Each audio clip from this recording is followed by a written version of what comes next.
میرے محترم بھائیوں، سحری میں پانی، یہ کھانے کے ساتھ میں کہتا ہوں پانی مت پیو۔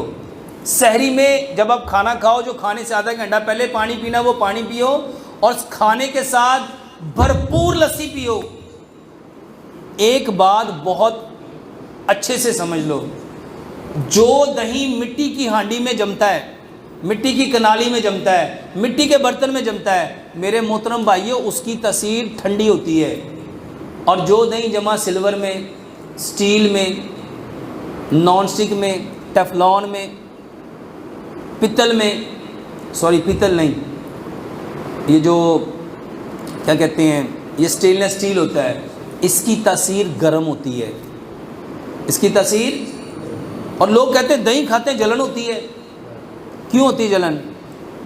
مٹی کے برتن میں، ہمیشہ مٹی کے برتن میں جمع ہوا دہی، اس کی عادت بناؤ، اور لسی وہ پیو جو مٹی کے برتن میں جمع ہے۔